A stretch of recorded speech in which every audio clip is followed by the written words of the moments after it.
vous avez reçu. Très bien, merci, voilà.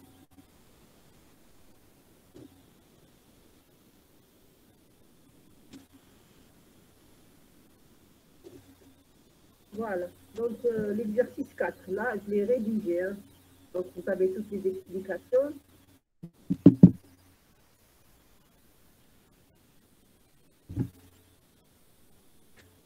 Donc, l'exercice 4, j'ai écrit une fonction f est fonction propre d'un opérateur O. Donc, une fonction f est fonction propre d'un opérateur O si, lorsqu'on applique cet opérateur à la fonction, on retrouve la même fonction. Comment on l'écrit mathématiquement? Ce n'est pas la peine d'écrire la phrase. On écrit mathématiquement O appliqué à F, ça doit donner A une constante positive ou négative, A fois F. Donc on retrouve la même fonction F qui est multipliée par une certaine constante. Voilà, si vous voulez que la fonction soit fonction propre. Le petit a, on l'appelle valeur propre dans ce cas.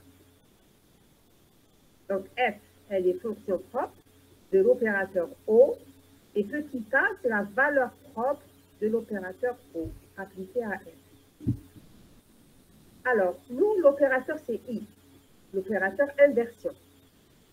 Qu'est-ce qu'il fait, l'opérateur inversion? Il ne fait que changer x en moins x. Donc là, il y a x, on met moins x. Alors, on va l'appliquer I à H1. À la première fonction, H1. L'expression de H1, c'est x au cube moins kx. Quand vous appliquez I à H1, vous allez transformer x en moins x. Donc, vous allez obtenir H1 de moins x. Vous remplacez et vous allez obtenir moins x au cube moins k facteur de moins x. Alors, on effectue des calculs. Moins x au cube, c'est moins x fois moins x fois moins x. Donc, ça fait moins x au cube. Et moins k fois moins x, ça donne kx. Alors là, on remarque qu'il y a une ressemblance avec la fonction h1. Il y a une ressemblance. Il suffit de mettre moins 1 en facteur. Si on met moins en facteur, on va trouver donc moins facteur de x au cube moins kx. X au cube moins qui est la fonction h1 de x. Donc on trouve, en appliquant i à h1, on retrouve moins h1. C'est pas f, moins h1. Excusez-moi. On retrouve moins h1 de x. Donc on retrouve la même fonction. Donc H1 est fonction propre de I, de l'opérateur I. Et la valeur propre, c'est moins 1. La valeur propre, c'est moins 1, parce qu'on trouve moins 1 fois H1. Donc le moins 1, c'est ce qu'on appelle la valeur propre. Donc là, c'est clair, hein, fonction propre, valeur propre, il n'y a rien de sorcier, c'est très facile. Un opérateur, vous l'appliquez à une fonction. Si le résultat, vous retrouvez la même fonction, ça veut dire qu'elle est fonction propre. Mais à condition que cette fonction, quand elle apparaît, elle est multipliée par une constante. Il ne faut pas que ce soit une variable. Il faut qu'elle soit, parce que si c'est une variable, ça veut dire que c'est une autre fonction. Donc cette fonction-là, il faut qu'elle soit multipliée par une constante. Et cette constante, c'est justement la valeur propre. Alors H2. H2, la fonction H2 de x, c'est cosinus kx. Cette fonction, est-ce qu'elle est fonction propre de i? Eh bien, on applique i à H2. Quand on applique i à H2 de x, on va trouver H2 moins x. H2 de moins x. Ça transforme donc x en moins x. Et on remplace. Donc, le résultat, c'est cosinus k moins x.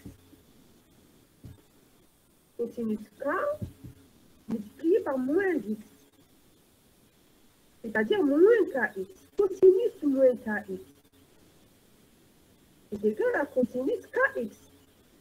Parce qu'on sait sur les relations trigonométriques, sur le cercle qui représente le cosinus, on a cosinus de x qui est égal au cosinus de moins x.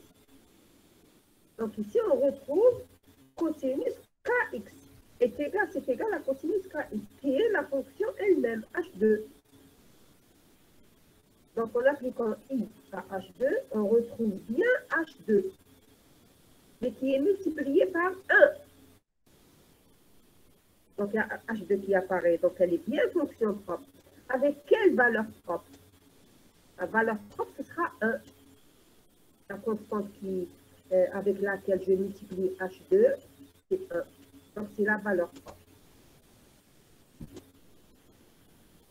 Donc la réponse h2 est fonction propre de i, de l'opérateur i, avec comme valeur propre plus 1. h3 maintenant. h3, est-ce qu'elle est fonction propre de i? Eh bien, j'applique i à h3. Quand j'applique i à h3 de x, il fait quoi? Il change x en moins x. Eh bien, j'écris h3 de moins x. Je remplace x par moins x. Donc, ce sera moins x au carré plus 3 facteur de moins x moins 1. Alors, si je développe, moins x au carré, c'est x au carré. 3 fois moins x, c'est moins 3x. Et là, on remarque que le résultat, il est différent de h3. On a beau essayer de faire sortir la fonction, impossible. La fonction h3 n'apparaît pas, quoi qu'on fasse. Ça veut dire que h3 n'est pas fonction propre de i. Tout simplement. Donc, quand vous appliquez un opérateur à une fonction, si le résultat de cette application, le résultat, c'est quelque chose qui est fonction, c'est une constante fois la fonction, alors elle est fonction propre. Et la constante, ce sera la valeur propre. C'est tout, hein? C'est pas la peine de s'éterniser sur ce point. Il n'y a pas plus. C'est très simple. Il faut juste retenir donc la définition de ce que c'est la fonction propre et ce que c'est la valeur propre. Bon, alors on continue. La deuxième question, la deuxième partie.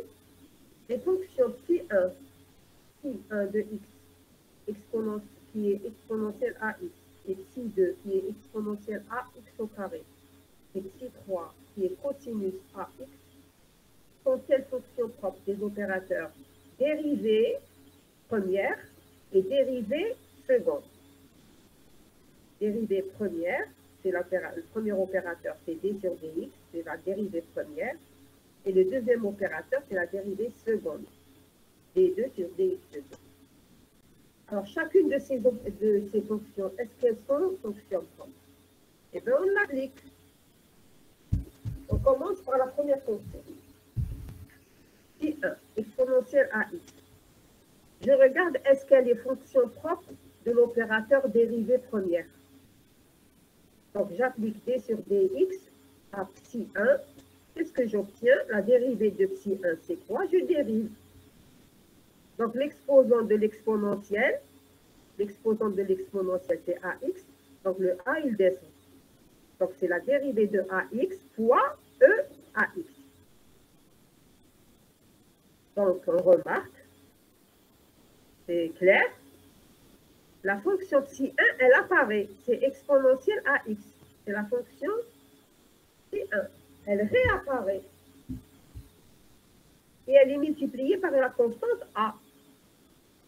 Donc, conclusion, psi1 est fonction propre de d sur dx. Avec comme valeur propre petit a. Voilà. Donc, vous voyez, c'est très simple. La question, est-ce qu'elle est fonction propre de l'opérateur? Eh bien, j'applique l'opérateur à cette fonction. et je regarde le résultat. Si je retrouve la même fonction qui apparaît multipliée par une constante, eh bien, elle est fonction propre. Si je continue, la dérivée seconde, l'opérateur dérivée seconde, je l'applique à la fonction psi 1. Ça revient à dériver une deuxième fois. La dérivée que j'ai effectuée dans le premier cas, je dérive encore une fois. Donc, ça revient à dériver AE exponentielle AX. Le résultat, c'est A au carré, le A de l'exposant, il descend, j'aurai A au carré exponentielle AX. Et là aussi, la fonction psi 1, elle réapparaît. Exponentielle AX, c'est-à-dire psi 1. Donc, quand j'applique dérivée seconde de psi 1, je trouve A au carré psi 1. Conclusion, psi 1 est bien fonction propre de la dérivée seconde des 2 sur dx, avec comme valeur propre A au carré.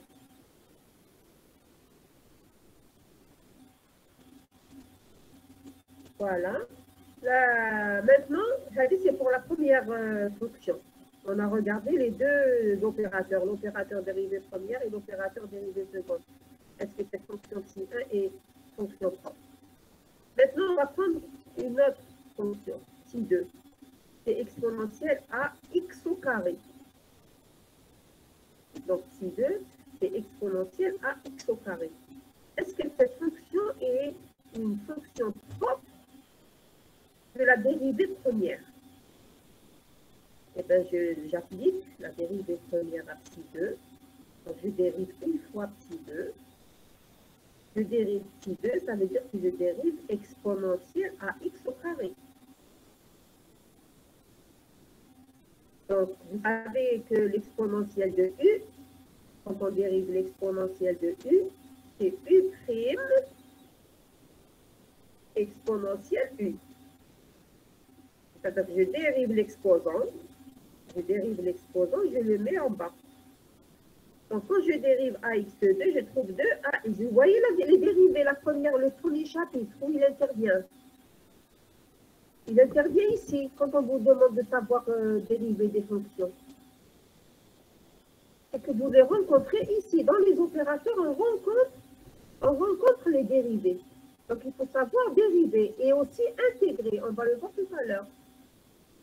Juste dans la partie des opérateurs, il faut savoir dériver et intégrer. Donc, vous pouvez ne pas avoir une question directe sur les dérivés et sur les intégrales, mais ce seront des questions, des questions qui vont apparaître dans la partie des opérateurs. C'est pour ça qu'il faut les maîtriser. Donc là, si je dérive une fois, donc je fais la dérivée première de psi 2, je trouve 2ax exponentielle à x au carré. C'est-à-dire 2ax psi 2. Elle apparaît psi 2. Elle apparaît, mais elle est multipliée avec une variable. Si vous voulez, c'est une fonction de x. Elle est multipliée. Cette fonction, elle apparaît, mais elle n'est pas multipliée avec une constante. Pour être fonction propre, il faut qu'elle soit multipliée par une constante. C'est-à-dire, si vous voulez ici, la fonction n'apparaît pas. C'est une autre fonction qui apparaît. C'est la fonction x exponentielle à x2. La fonction x2 n'apparaît pas. Donc, le psi 2, la fonction psi 2, n'est pas fonction propre de d sur dx. N'est pas fonction propre de la dérivée première. Pour la dérivée seconde, je fais encore une autre dérivée. Donc, je dérive une deuxième fois. Ça revient à dériver le résultat de la première dérivée. Je la dérive encore. Et le résultat, il est là. Donc, la dérivée de 2ax exponentielle à x2, c'est le produit de deux fonctions. Donc, vous pouvez mettre en facteur 2a. Vous faites sortir la constante 2a, vous la faites sortir. Et quand vous dérivez x fois exponentielle ax2, c'est le produit de deux fonctions. U, V. U, c'est x, et V, c'est exponentielle ax2. Donc, la dérivée d'un produit de deux fonctions, U, V, c'est U' V plus U, V'. Donc, ce sera U' ici, U', c'est la dérivée de x, c'est 1, U' V exponentielle à x2, plus U, V'. U, c'est x, et V', c'est la dérivée de exponentielle à x2. La dérivée de l'exponentielle à x2, je répète, c'est la dérivée de l'exposant, le hausse de l'exposant de l'exponentielle, c'est-à-dire la dérivée de ax2 qui est 2ax, je le descends, je le multiplie par x, c'est-à-dire le u. Donc là, c'est la partie u, v'. U, c'est x, et v', c'est 2ax.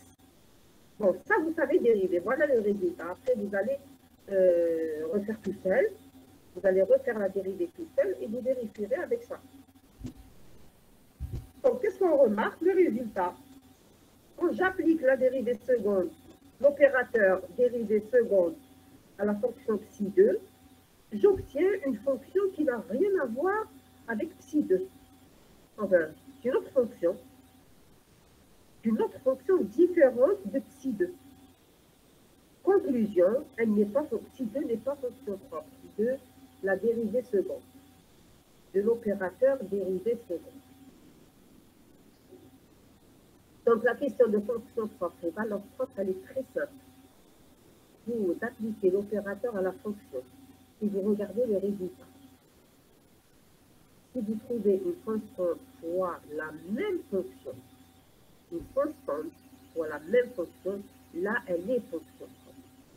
Et la constante, c'est la valeur propre. Si vous ne trouvez pas a fois f, la même fonction multipliée par la constante, elle n'est pas fonction propre. C'est tout. Alors, la dernière fonction, psi3, c'est la deuxième feuille. Voilà, merci.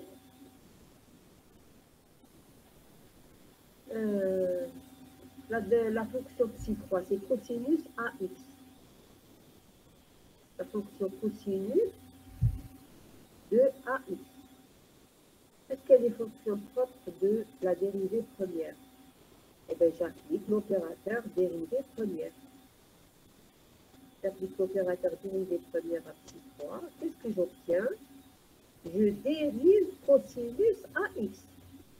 Dérive psi3, c'est-à-dire que je dérive cosinus AX. La dérivée de cosinus AX, c'est quoi? Parce que là, j'ai une fonction composée. J'ai la fonction cosinus d'une fonction U. C'est cosinus U.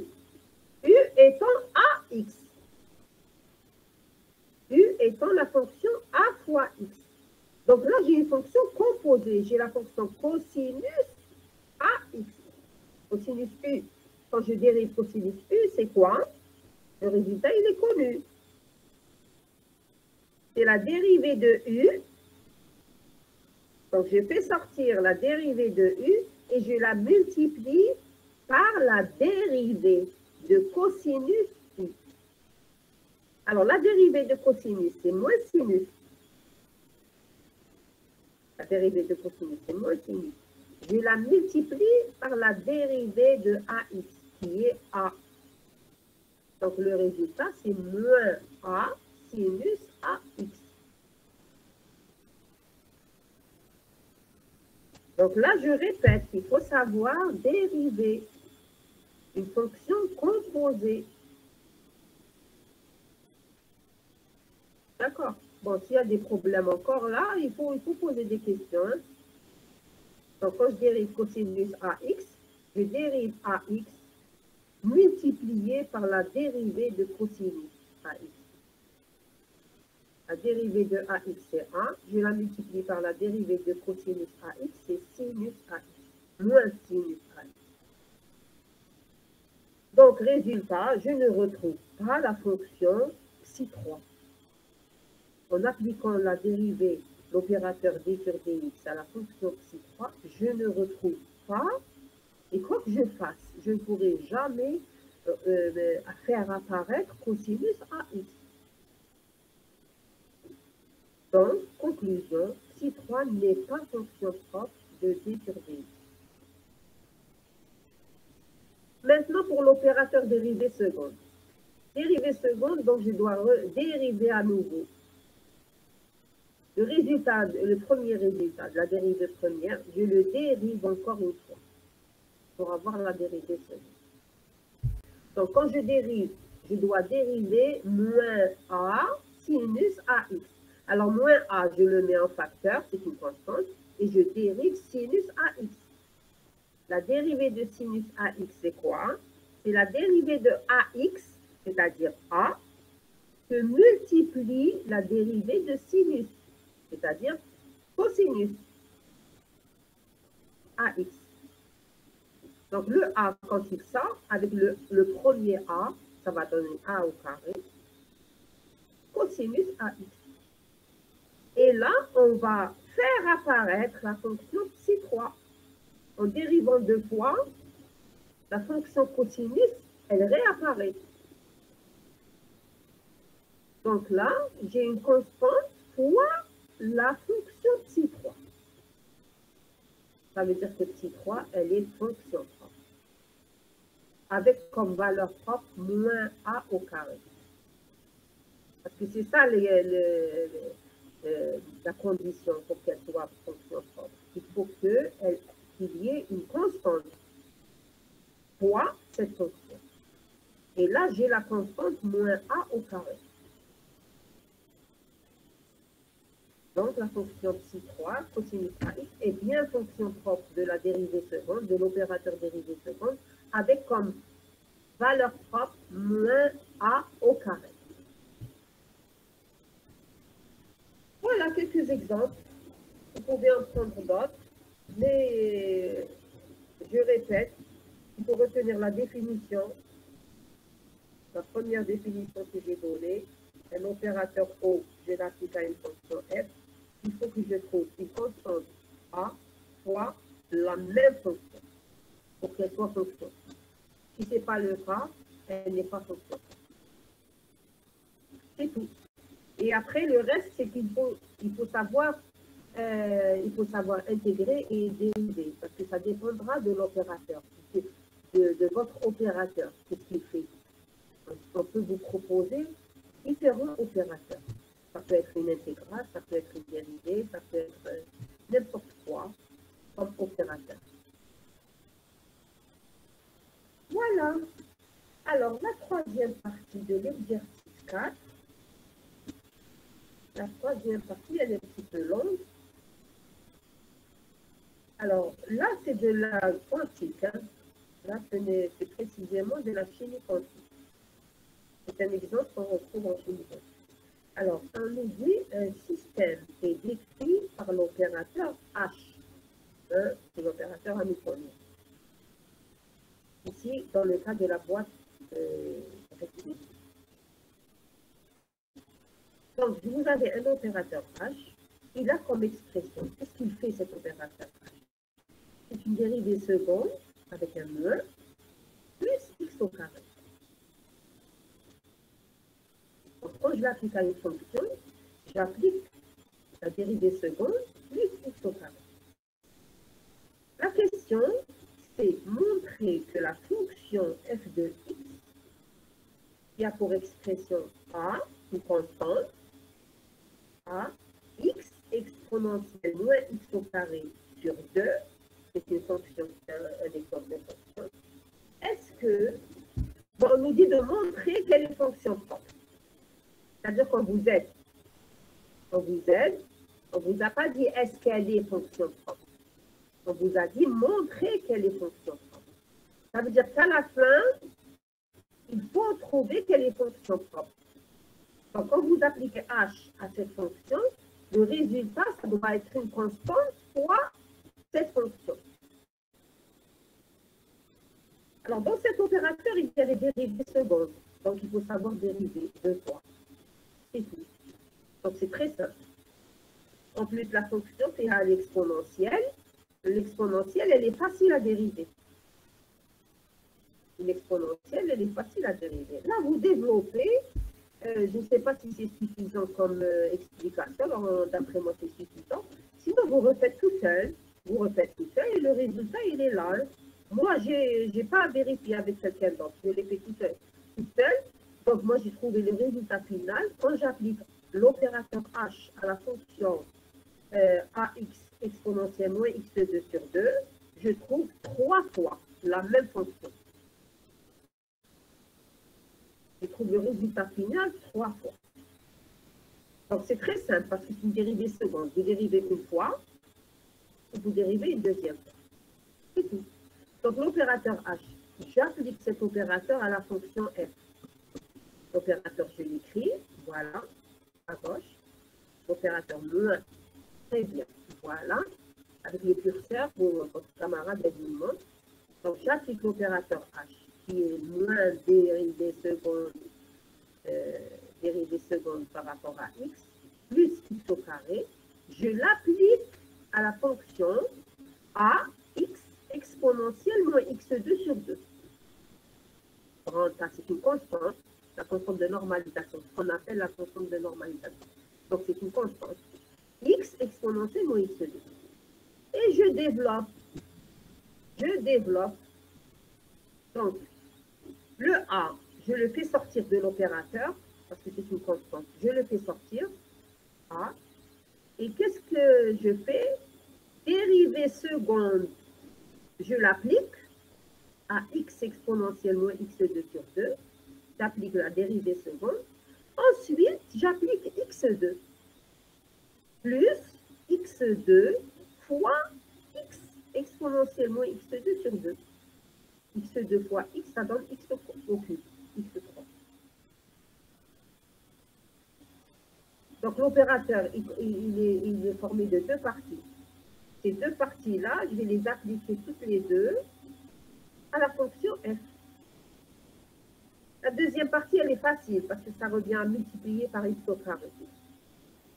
La première partie, c'est la dérivée seconde de x exponentielle moins x2 sur 2. Donc, je dois dériver 2 fois x exponentielle moins x2 sur 2. Voilà, je le dérive 2 fois, c'est-à-dire je le dérive une première fois. Quand je le dérive une première fois, qu'est-ce que j'obtiens? Parce que x exponentielle moins x2 sur 2, c'est un produit de 2 fonctions. C'est un produit, c'est le produit de x fois exponentielle moins x2 sur 2. Donc, c'est du type UV. UV. J'ai un produit de 2 fonctions UV. Donc, c'est U' V plus UV'. U', U' c'est 1. C'est la dérivée de x, c'est 1. U', et V, c'est exponentielle moins x2 sur 2. U' V plus UV'. Plus U, c'est-à-dire x, fois V'. V', c'est la dérivée de l'exponentielle moins x2 sur 2. La dérivée de l'exponentielle moins x2 sur 2, c'est quoi? C'est la dérivée de l'exposant. La dérivée de moins x2 sur 2, c'est-à-dire moins x, parce que je fais descendre le 2 avec le 2 qui est en bas, ça va simplifier, donc il va rester moins x. Donc, la dérivée de l'exponentielle moins x2 sur 2, c'est moins x exponentielle moins x2 sur 2. Avec le x qu'il y avait, donc le u, ça va donner x au carré. Voilà. Bon, ça c'est facile, hein, c'est des dérivées très simples. Je dérive une deuxième fois, ça revient à dériver donc exponentielle moins x2 sur 2. Voilà le résultat, c'est x. Le moins avec le moins, ça devient plus. Ensuite, je dérive x au carré exponentielle moins x2 sur 2. Donc, ce sera toujours du type UV. Donc, U' V plus UV'.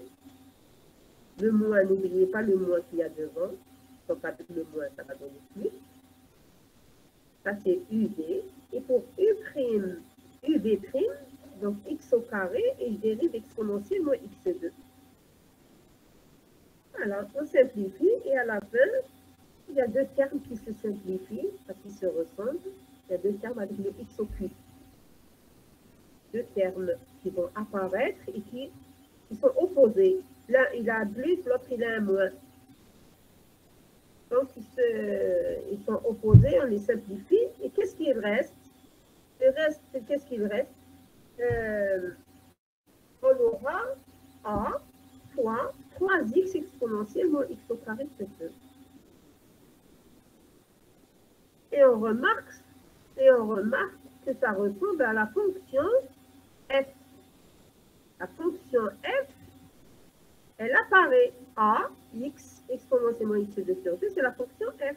Donc, le résultat de l'application de l'opérateur h à la fonction f, c'est 3 fois la fonction f. On trouve 3 fois f. Donc, la fonction f, elle apparaît, donc elle est fonction propre. Comme valeur propre, c'est 3.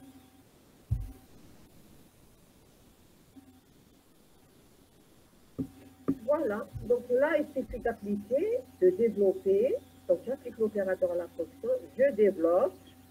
Et à la fin, on trouve le résultat. Ici, on nous a aidé, on nous a dit montrer quelle est fonction propre. Ça veut dire qu'il faut arriver à un résultat où il y a l'apparition de la fonction. Sinon, c'est que vous vous êtes trompé quelque part. Si vous ne trouvez pas quelle est fonction propre, c'est que vous vous êtes trompé quelque part. Donc ici, le résultat, c'est qu'il faut trouver une constante fois la même fonction f. Et c'est le cas ici. Alors, la dernière question,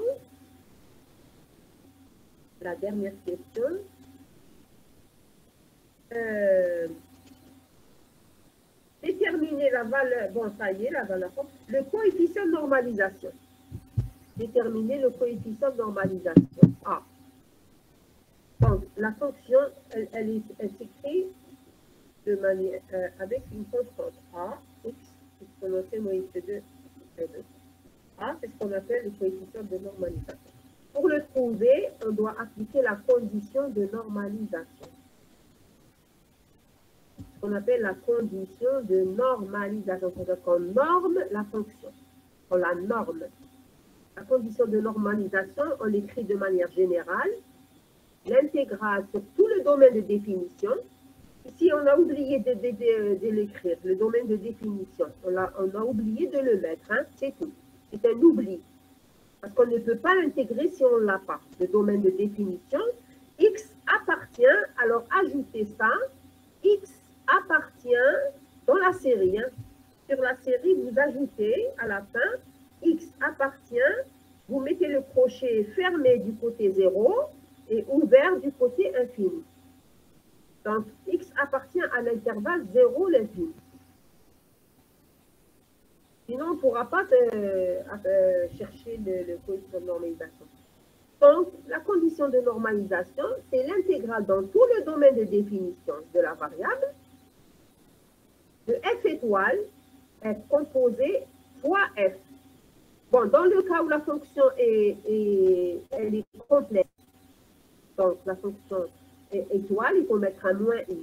Mais là, généralement, quand on fait ce que à votre niveau, on essaie de ne pas compliquer les choses. On vous donne une fonction réelle. La fonction qu'on traite, nous, dans le cas des opérateurs, on ne traitera que les fonctions réelles. Elles ne sont pas complexes. C'est-à-dire que f étoile, c'est égal à f. Donc, la condition de normalisation, elle se réécrit l'intégrale dans le domaine de définition de 0 à l'infini de f au carré dx. Donc, vous intégrez f au carré dx. Elle doit être égale à 1. Elle doit être égale à 1. Alors, là, on appelle ça une condition de normalisation en mathématiques. En mathématiques, on appelle ça une condition de normalisation. C'est-à-dire qu'on va normer la fonction. En physique, elle a un autre sens, cette équation. En physique, elle signifie la probabilité de présence dans tout l'espace de 0 à l'infini, la probabilité de présence de la particule dans tout l'espace de 0 à l'infini, elle doit être égale à 1. C'est normal, parce que si je prends tout le domaine de définition, tout l'intervalle de 0 à l'infini, je suis sûre de trouver ma particule. Elle est quelque part. Ça veut dire que la probabilité de présence, elle est égale à 1. Qu'est-ce que ça veut dire? En physique, cette relation, on l'appelle la probabilité de présence. On le trouve égal à 1 si vous prenez tout le domaine de définition. Maintenant, si vous intégrez dans un petit domaine, par exemple, vous n'allez pas jusqu'à l'infini, vous allez de 0 à 1. Par exemple, l'intervalle, vous allez de 0 à 1. Ce ne sera pas égal à 1, ce sera une autre valeur inférieure à 1. Donc, pour que vous compreniez d'où ça vient, de la relation, pour trouver le coefficient de normalisation, il faut toujours appliquer cette condition. L'intégrale dans tout le domaine de définition de f au carré et x est égal à 1. Et bien là aussi, là, ça revient à intégrer. Ça revient à intégrer f au carré. Donc, je prends f, je la mets au carré. Il faut savoir la mettre au carré. Donc, ce sera a au carré, grand A au carré, x au carré, exponentielle moins x au carré sur 2, le tout au carré. Alors, l'exponentielle, l'exposant, l'exponentielle, elle a un exposant.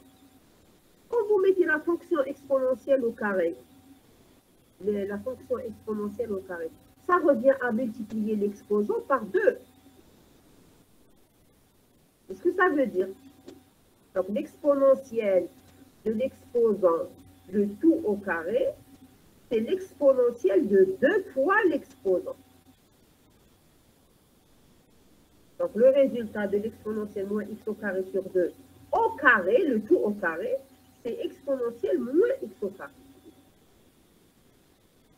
Voilà. Et quand vous écrivez ça,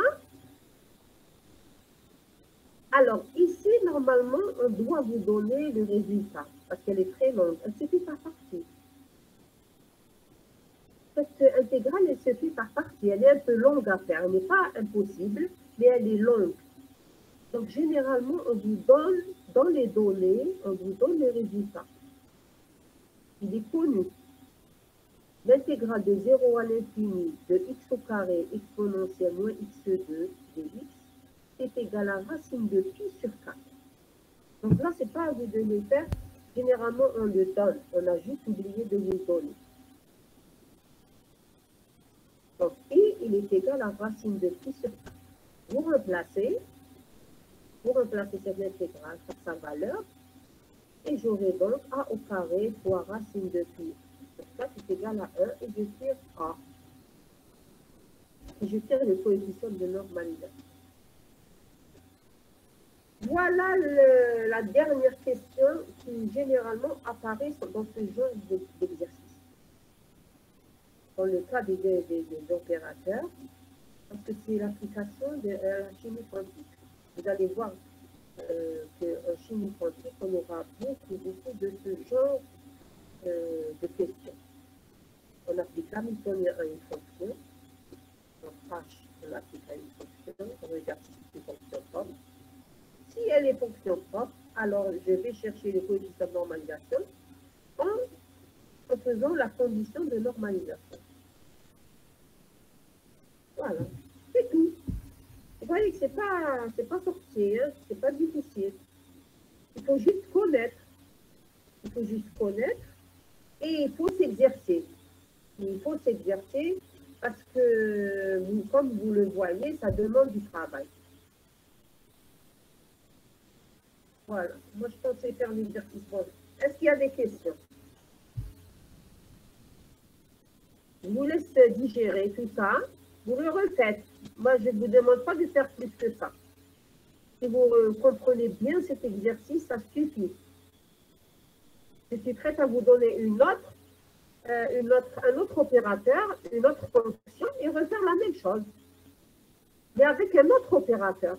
Je vous dis, est-ce que cette fonction, elle est fonction propre de cet opérateur? Je change la fonction et je change l'opérateur. Donc la démarche, elle est la même. La démarche, elle est la même. Mais ce sera un autre développement.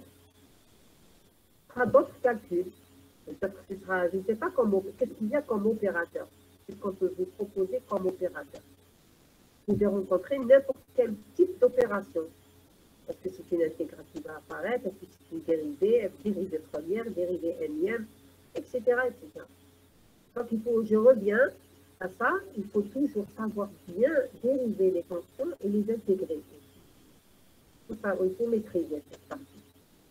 Les dérivés et les intégrales, parce que ça va apparaître dans les opérateurs. Bon, c'est pour l'exercice 4. Je vous le laisse digérer, donc vous le refaites. S'il y a des questions, la prochaine fois, vous me les poserez. Alors maintenant, je vous propose qu'on fasse l'exercice 3. Si vous voulez. Hein. Maintenant, si vous voulez me laisser le rédiger, parce que je n'ai pas terminé de le rédiger, et je vous l'envoie. Comme vous voulez. Si vous voulez que je termine de rédiger, le corriger, et je vous l'envoie.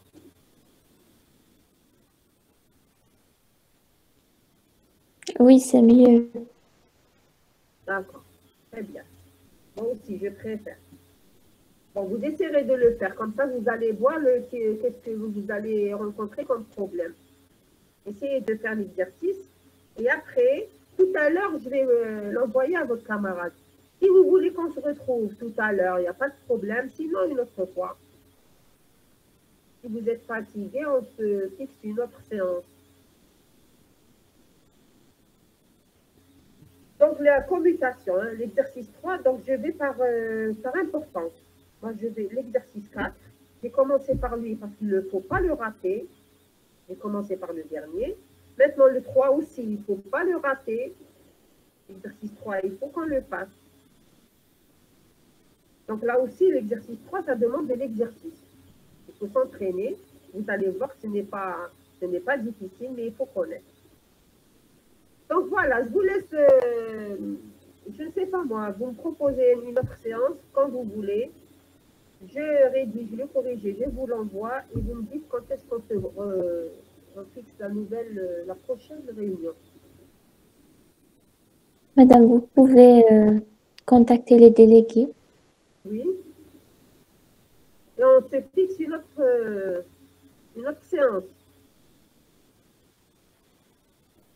Oui, c'est elle qui s'en charge des séances. Très et bien. tout. Alors maintenant, moi j'aimerais bien savoir maintenant avec vous quel jour qui vous intéresse, qui vous convienne. Quel est le jour qui vous convient le mieux?